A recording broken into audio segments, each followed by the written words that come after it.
Hi, my name's Steven. Um, Here's another video on living in recovery today. I just had a doctor's appointment, and I'm really cool with my doctor. He's great. He's like my quarterback. I have a number of medical things going on that are cervical spine stuff, hand stuff. They're all kind of tied together. And I was thinking about how before I changed my life and changed the way I think, how that would have grabbed me. And I mean, I would have been in a tight grip of that. And I would turn to substances to try and overcome that. By the way, this is not a hat for a 12-step fellowship. This is a tool company. They make like robotic routers, and this is a sanding. This is a company that sells really high-end sanders. So I'm not promoting anything, especially not any fellowship. But going back to what I was talking about, things like that used to be able to swallow me whole. And today, I'm not living in a perceived outcome, what I think's going to happen, because I don't know what's going to happen. I mean, one possibility is that I have to get a major surgery. I mean, we're talking going into my neck and scooting my esophagus aside and being in a neck brace for 12 plus weeks and therapy and recovery. Beyond that, I mean, I could be out of work for 6 months, and I'm the guy. I mean, my business is small. I'm the guy. And I'm looking at it like, how do I stay in today? Like, I need to just recover and live in a recovered life and practice, a specific philosophy that I choose to guide me, as well as principles from a program that I kind of jive with. So what I'm doing is I'm thinking right now, I'm not having the surgery right now. I mean, they did put a needle right in through my hand, right through all these, veins and stuff. It didn't hurt actually that bad. I was cold sweats when the doctor came in.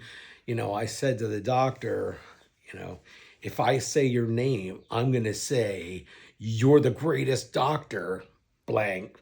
And I'm not going to say his last name. And I said it jokingly, but it really wasn't hurting. And in my head, I've gotten the shot and the needle broke off into my arm. I mean, I catastrophize these things if I let my mind run away with it. And it's never as bad as I think it's going to be. And my general doc was kind of saying, man, I only have 4 patients like you that have this many weird things going on. And, I did not get a trophy for being, a patient with so many ailments that are all intertwined. But I'm able to calmly form a relationship with him and say, you're the quarterback. You're the professional. I trust you. I'm not going to pretend like I'm walking around with some medical degree from a, renowned school and I work at a renowned hospital. I'm just a guy that makes a bunch of sawdust in a shop. That's what I do. That's what I'm good at. And the thing is, I can talk about this with people and be supported. So not only do I practice living in the now, I do that with other people. And there's this idea, I keep hearing it like in the philosophy that I choose to practice. One of these days, I'm just going to say it, it's stoicism. And not being a stoic person, but stoicism. It's like Seneca, Marcus Aurelius. And lately, the lessons that, that are in this series that I'm doing right now, that I start my day with, it's talking about friendships and choosing people to emulate. And it's not just good people that do good things, it can be unhappy people that do bad things. And to emulate the good, but recognize the bad or the not preferred ways of living life or actions in that day. Um, and I'm supported. And even thinking about the big surgery, if I had to have that, and there's a world that says, maybe not. But I already have friends lining up saying, oh, I'll take you here. Oh, I'll take you there. And these are friends that'll have to drive 30 miles just to get to me. And I would do the same for them. And it's like I have that now. And it's easy to pick them to emulate because they go the extra mile. I mean, there's still that little piece of me, old Steven, that doesn't want to go the extra mile for anybody but myself. I will always go the extra mile for me. But it's so much easier for me to live in like now, today, when I'm supported by wonderful people that I've wound up in these great relationships with. But the one relationship that I really needed to form was a relationship with me. Somebody a long time ago said to me, don't worry, Stephen, we're going to love you until you learn to love yourself. And I thought that was the biggest load of crap. I had thoughts of like, screw you, person who said that. And today, being sober near 10 years, I know what that means today. And I can see why possibly people avoided me because what I was putting off was misery and pain. People don't tend to want to run to well, that's not true. Today, I do run to that to try and help the person, but that person is not going to be attractive to a lot of people because people can see that on you. And here's a group of people that ran to my side and just formed these wonderful relationships. That makes it so much easier to be in today now, like recovered. I'm heading into the, evening and I'm thinking about all the stuff that happened so far today. And I feel a sense of recovery today. Yes, always going to be recovery from alcohol and drugs, but it's also a recovery, like a deep recovery inside. Like I've recovered from today, but I also realize today wasn't a bad day. Today was a good day because of how I practice these philosophies and these principles and living a spiritual life and being connected. How I think almost anything could have been handed me today. And I don't know that it would have been the end of the day. I mean, I got a potential lawsuit coming in my business. And will it happen? Maybe it will. Maybe it won't. But I know it's going to work out. And surprisingly, all the letters going back and forth, I've been very calm. I've been very peaceful. And it's interesting. I don't think about it. It's out of sight, out of mind. When a letter comes to me, I answer the letter and then I put it down and then it doesn't exist anymore because I'm not now doing something else. I did not know. These were all relatively new things to me. And it's that idea of keeping my head where my feet are at. And that's wonderful. That's wonderful. That's like the cure all for everything. Because I mean, I'm doing this video right now, and what else is happening? I'm doing this video right now, and there's a fan above me, and the fan is turning. But I feel good right now. I feel okay. I don't. There's nothing I can tell you that's wrong. And it's hard to explain this sometimes to people who don't experience it. Real life has a tendency to swallow people whole, and I like to look at and live real life as a person who is whole, and that's incredible. I have a friend who says, start the day good, finish the day awesome. And I make plans for my days. How do I start my day? I try to really control how I jump into the day. It isn't like the alarm goes off. Sometimes I don't even set the alarm, but eyes are open, and usually it's I gotta pee really bad.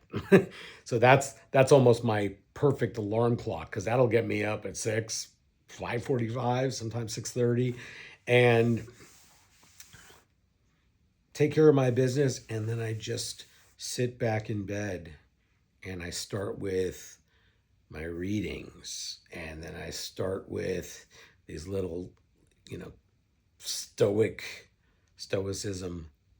lessons, and I do that, and there's a small meditation. I do this quick 5 to 10 minute meditation that's guided and has things to think about, and there's a quote to read, and I read a series of quotes, 3 4 quotes every morning, and they're all a little different, and sometimes they're the same, and they have these fantastic concepts, and that really controls my day.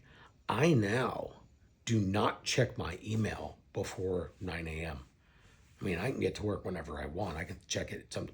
I have sometimes not checked my email until 10. And, the world hasn't burned down yet. You would have thought that it would have, but it hasn't burned down yet. And in allowing myself the space to control like how I enter the day, it's almost like I've set myself up for a great exit from the day to a more peaceful sleep. And then besides the fact that I think I need a CPAP so that I don't have any issues when I'm sleeping, but perhaps that's going to give me even more restorative sleep. I don't know. I think it's kind of cool. I'm going to go to sleep like a fighter pilot, with my mask on. I doubt that it's that fun and awesome. But, it's waking up with a good attitude and then getting my mind into a certain setting, place, peaceful. And, I do all this to enter the day and brush my teeth, do what I got to do to get ready, and go downstairs and then make my wife laugh. And I'll share with you the other day, it's freaking hysterical. My wife's mother moved and lives in now a facility. And she's talking about dating a man, and she's new to the facility. I like, careful with your reputation. They're going to think you're a poacher. And we were talking about it, kind of laughing, and I said, oh my God, I have your mother's theme song, and it's Ready to Take a Chance by Barry Manilow. And that's hilarious, and it's awesome. My wife was laughing so hard. I brought the idea to my mother-in-law. She was laughing so hard. And I love that. That's how I start my days. My days are like that every morning, and one of us makes the coffee, and we have our dogs, which they can make the morning a little bit rocky, but still love them. And it's when I approach the day with that kind of beginning, I can be there for other people. My brother threw me a couple curveballs with all his ailments and all his issues, And I went into, all right, let's he's got a lot going on around him. Let's make him laugh. Maybe I have the gift of being a clown. I don't know. Maybe I should wear clown makeup. That might not be as cool as I think it would be. But I got him laughing, and he was laughing before he went into a meeting, and that's wonderful. That's wonderful to be able to do that with another person. So I guess today I'm talking about allowing the day to unfold, but not thinking everything's catastrophic by staying in the now. If something catastrophic happens, it's gonna happen for a second, and then you face it. Heard a long time ago, people told me, one day you're gonna be a grown ass man. It would appear by all rights I'm well on my way there. I don't know if I've reached, Xanadu, but it's not entirely out of reach. And the greatest place to be is right now. And that's helpful. Being able to do these videos, and I'm always hoping that this helps at least one person. I don't know if this thing's ever going to get off the ground, but it doesn't matter. It doesn't matter. I may do this, and I don't watch these videos. I never will. I think it just, I'm not that person. So I don't even watch these videos. I just put them up and let them go, turn them over to the wild. But my hope is that, I don't know, people can connect, whatever, make all your comments, tell me every comment you can come up with. Yes, I do know I need to shave today, okay? Probably could lose a couple pounds, maybe dye my beard, I don't know. But that's for you guys, that's not for me. My job is just to show up, do this, and go on to the rest of my life, and then do the next one. So hope you are having a good now.